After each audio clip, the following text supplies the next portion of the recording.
On March 26, 1997, Heaven's Gate cult became forever infamous when 39 members were found dead after committing mass suicide. This is the chilling tale of Marshall Applewhite and his religious followers who believed that they were beaming into the stars. From cryptic messages about extraterrestrial journeys to the tragic end that shocked the world, this is one story that'll leave you questioning the fine line between faith and fanaticism. Get ready. This ride is headed for the stars and beyond.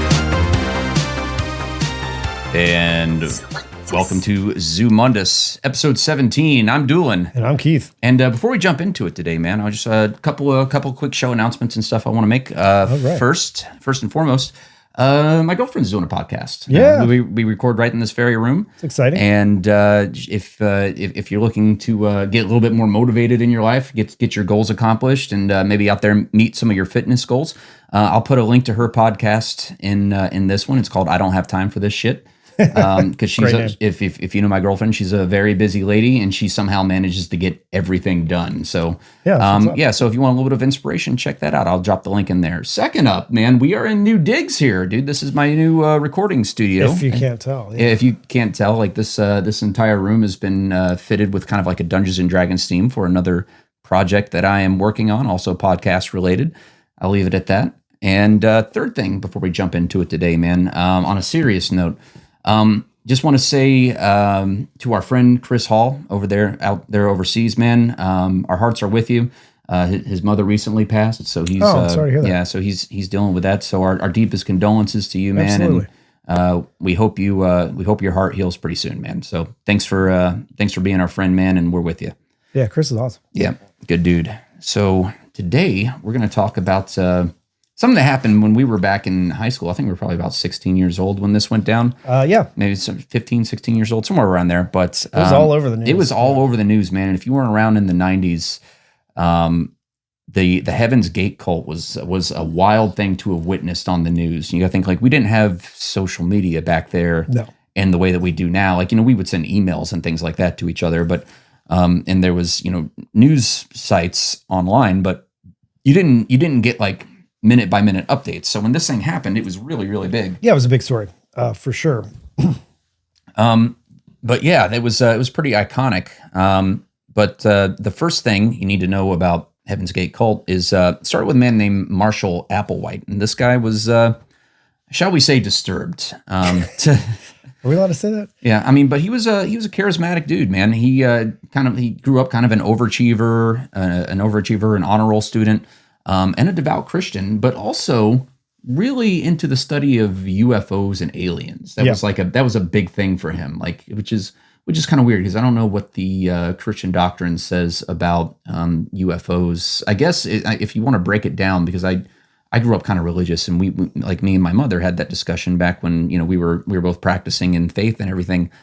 And my mom would always say, she goes, well, the Bible only says that God created man and earth. It never says anything about he didn't create life elsewhere. Right. So, so there's some questions to be raised there, but Marshall Applewhite, really into UFOs, went out to, he got married and he went out to New York City in the 60s, tried to make it as an actor. As so many do. He didn't make it, but he switched over to music. Music was kind of his practice after that. And in 1968, he divorced his wife and kind of buried himself in his work, but then got fired from his job because he was a music professor at a university and had an affair with one of his male students. An alleged relationship. But also, back in the 1960s, that didn't fly. It's still kind of questionable now, but it didn't fly in the same way it would now. Yeah, you're not supposed to date your students, period. He lost his father. He was struggling with debt. So this kind of sent Applewhite into a downward spiral where he landed at a hospital, according to Applewhite's sister. And apparently he had some heart problems, and it led to a near-death experience. So while he had this near-death experience, we enter Bonnie Nettles. Bonnie Nettles. So Bonnie Nettles was a nurse that was working in the hospital at the time. Right. I thought he was there visiting somebody or something. There's different it was like accounts. A chance meeting. There's different accounts of it. If you asked him, he said he was there visiting somebody. His sister said that. But he also might have said that because, I don't know. He just didn't want his medical data to be out there, That's possible. Some people might find that embarrassing or something. Mm-hmm. It's a HIPAA violation. Yeah, to say the least. Yeah.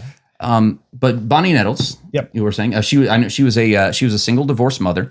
She's super into UFOs. Yeah. Nurse. She was a nurse but also had she had Christian beliefs, but very spiritual Christian beliefs. Yeah. She's into theosophy and biblical prophecy. And she also read a lot of science fiction, apparently. Mm-hmm. So she kind of had, that same thought process that was, combined with a few things going on there. Right. And so the two of them met in 1972, and they started having these really in-depth discussions about spirituality and, the greater purpose. If Applewhite really did have that near-death experience, I could see, if you have a near-death experience, man, it changes your perception on things for sure.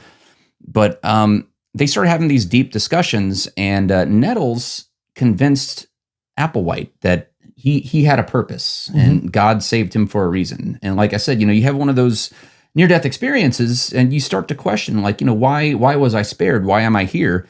And I think that's kind of what led him down this road. And he has Nettles in his ear telling him all these things, you're special. God saved you for a reason. You're here to be a leader. And he did that for sure, man. They kind of fed into each other's crazy. Absolutely. I mean, to say the least. So yeah, they officially founded themselves in 1974, and the group had a couple different names. They didn't settle on Heaven's Gate until a little ways in. It's been referred to as human individual and metamorphosis. Doesn't it have an acronym for something? HIM? I don't know. Something like that. We'll get to it. Yeah, it had a few names, but they finally settled on Heaven's Gate. So it didn't come right out of the it didn't come right out of the gate. Well, no pun intended. Right.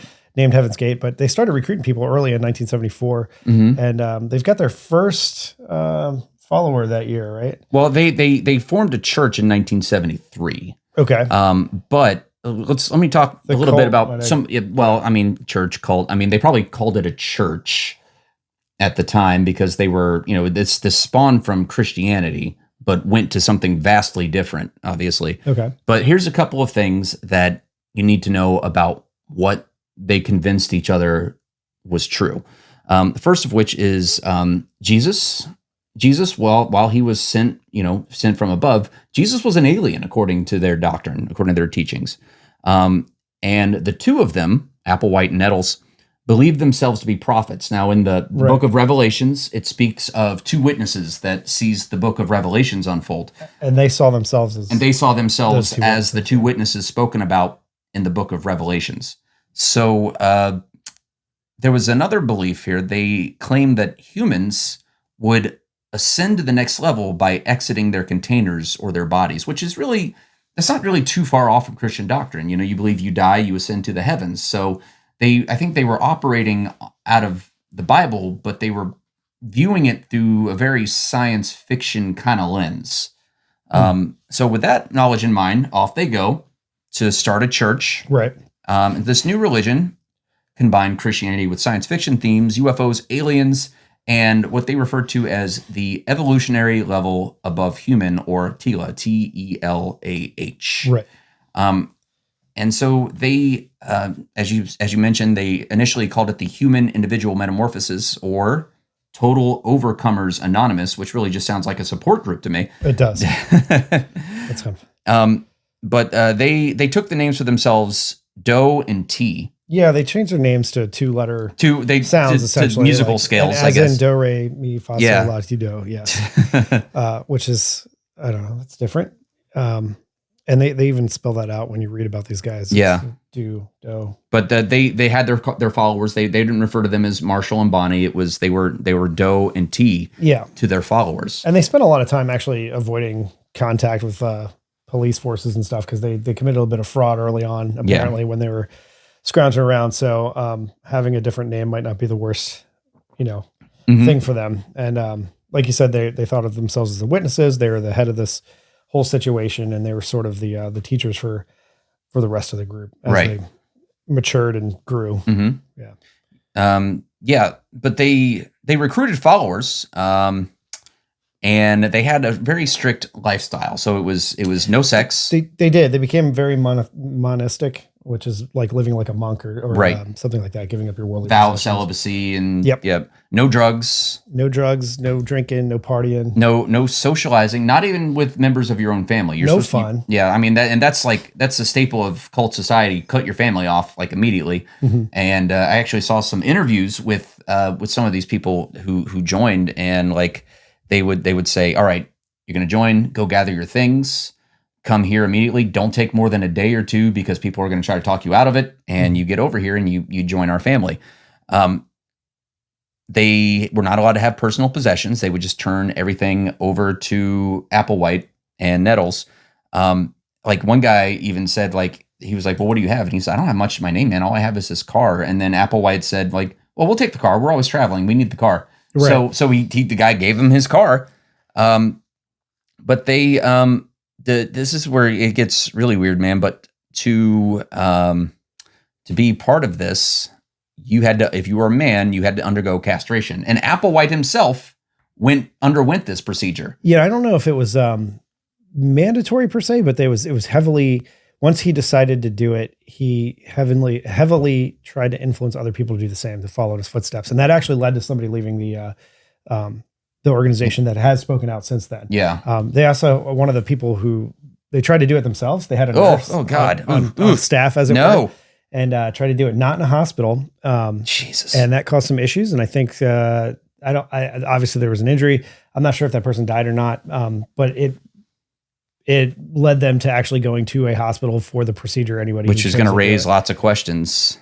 Yeah, I'm not sure how that one goes over, if you can go take an elective surgery or not for that. Gosh. Yeah, it's pretty aggressive. Hard pass. I mean, people get vasectomies, but that's a little different. That's a little bit different. Yeah. That's just snipping a nerve. That's all that is. That's not being neutered, as it were. Oh man. But they, and I don't know what that does to a human. Like, they do that to animals and see what their, change their personality. It makes them less aggressive, crazy. I guess. Yeah, less aggressive and stuff like that. I'm not sure what it does to a person. I haven't really researched into that, and I'm not going to. And I'm not gonna. Nope. Yeah, you can do your own research on that. Yeah. But they, for the first couple of years, it was a little slow going until 1975. They had a presentation in Oregon that promised a spaceship would transport them to salvation. I imagine a lot of people probably just attended out of curiosity, like what's going on with this? Yeah. But about 150 people attended. Now, of those 150 people, a couple dozen joined. Which, I mean, that's a pretty good turnout. I mean, that's not bad for doing one seminar. Yeah. Or it is bad, depending on how you look at it. But the members followed strict rules for mundane tasks. They would strive for uniformity. And this is a quote from a survivor named Michael Conyers. He said, everything was designed to be an exact duplicate. You were not to come up with, well, I'm going to make pancakes in this big place.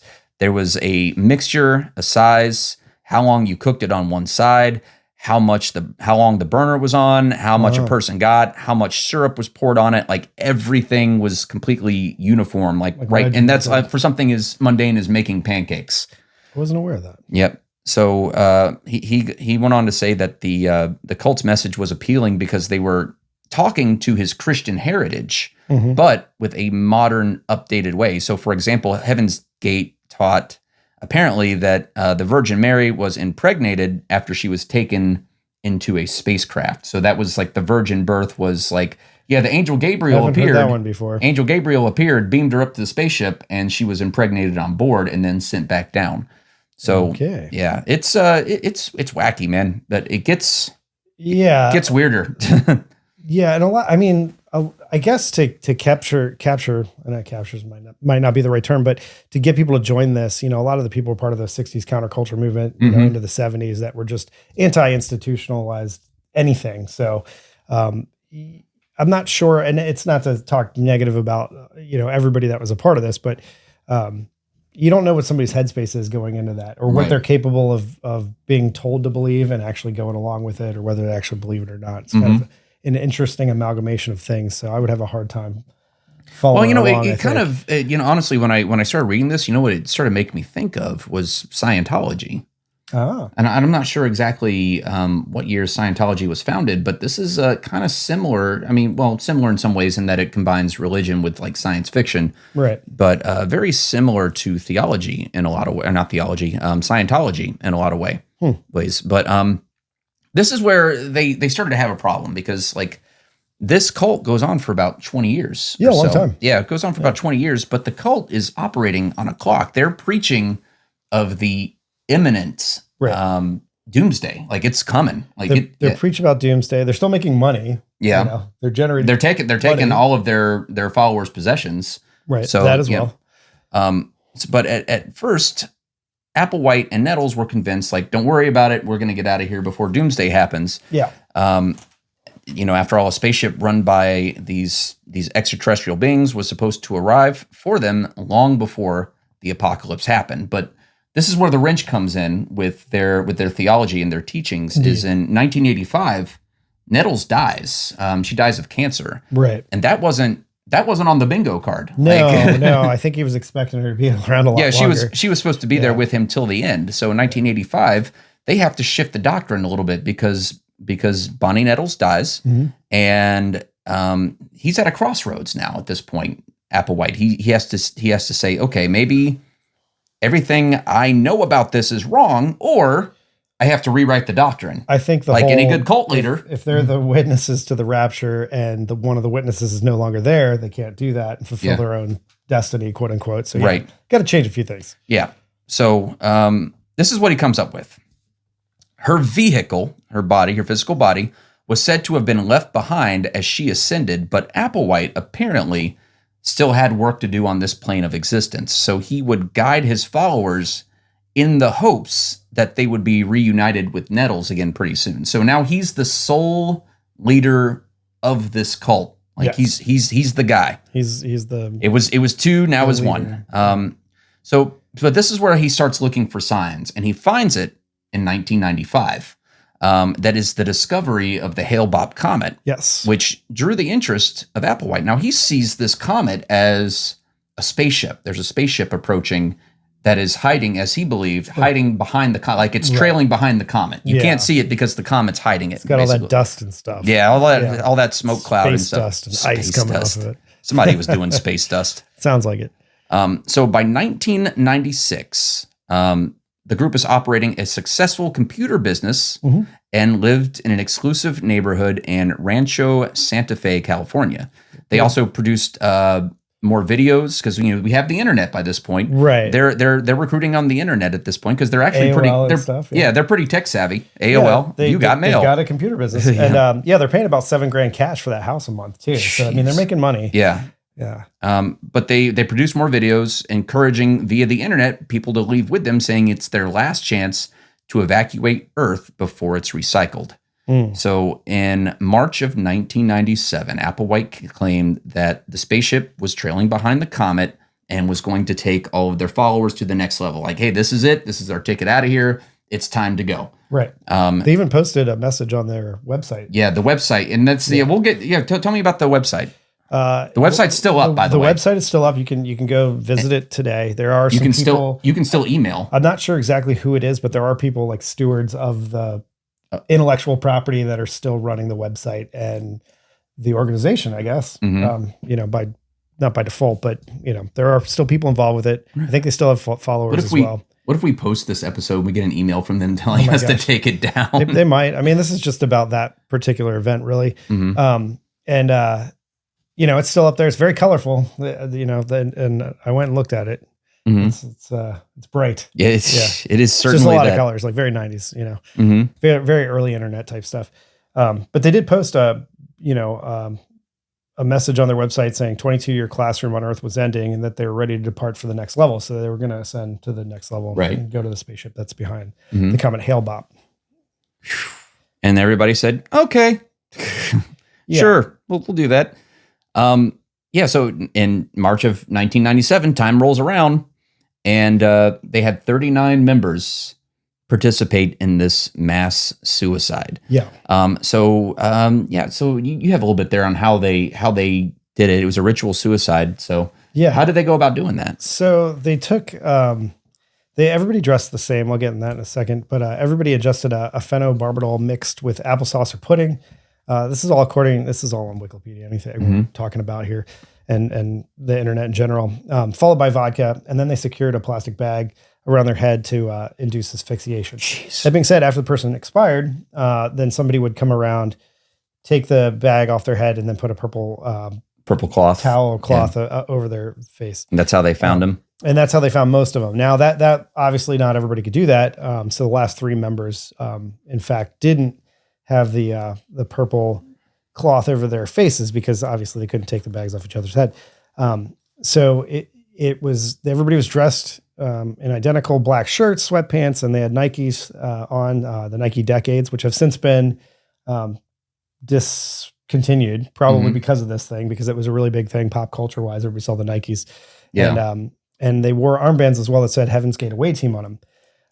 They also carried a $5 bill and 3/4 as a gesture for, it's kind of like paying a toll. It's not the River Styx toll. It's something different. Right. And everybody said it was, the internet says it's based off a Mark Twain story that doesn't exist because that's not in any of his writings, but that's besides. I think there was I watched, when I was doing the research for this, I watched like some of the goodbye videos from these cult members and stuff. And one of them was like, she was like, wanted to beam up. Like she was all Star Trekked out and everything. And it was a little creepy. Yeah. Man. I mean, she was like that, but they're just elated. They're so excited about the fact that they're all about to off themselves. Yeah. It's pretty wild. It's creepy, man. He being Applewood, actually posted a final video as well, prior to that event. And it was actually called in anonymously because there were some kits that were sent out to other peoples in the organization that I say organization, cult, whatever you want to call it. Right. That were like, hey, this is the time and date, send it. Right.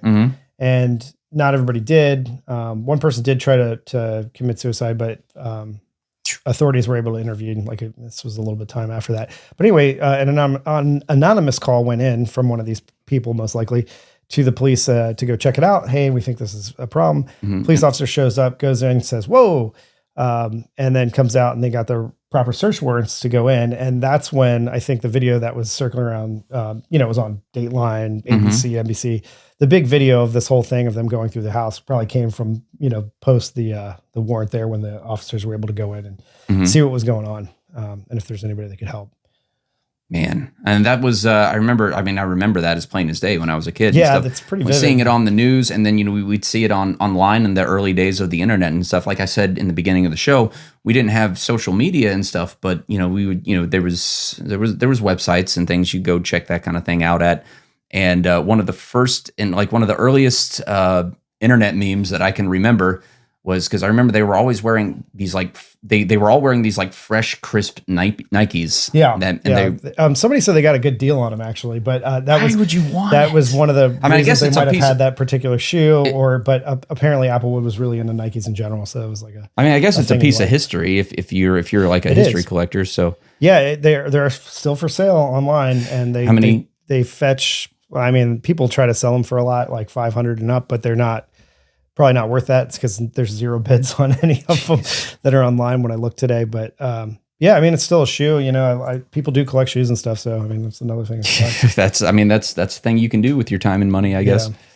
So that ultimately that leaves behind the tragic legacy of the Heaven's Gate movement, cult, whatever you want to call it, but it remains infamous, man. It's so there was a lawsuit actually from them or whoever controls the IP now, between them and a rapper. I don't recall his name, or her name, in the early 2000s, maybe mid 2000s. They said they accused him of using the IP, like a symbolism and stuff like that. And it wasn't just, what do you call it?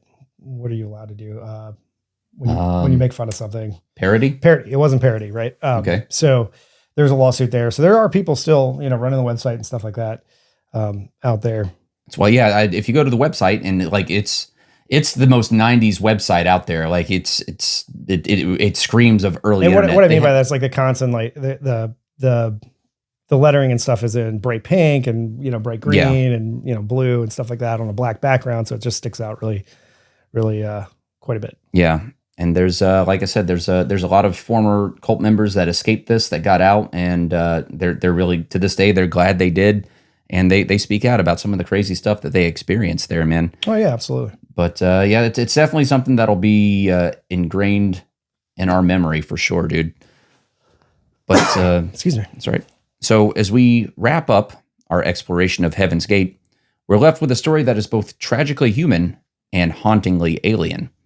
It's a reminder of the power of belief, the allure of charismatic leadership, and the dangers of surrendering our autonomy in search of meaning. This story continues to serve as a cautionary tale, urging us to question, but to seek our own paths and to remain grounded even when the answers we crave seem out of reach. Heaven's Gate may have sought to leave this earth behind, but the lessons of their journey remain with us, grounded firmly in reality. Stay curious, stay critical. And until next time, keep your feet on the ground. And even if your eyes are on the stars. And keep reaching for the stars. For Zumundous Podcast, I'm Casey Kasem. And I'm Keith. We'll see you next time, guys. Yeah, cheers. It's a wild story, dude. It's wild, man. That was on every news article, man. I just remember getting the emails about it and stuff. It's nuts.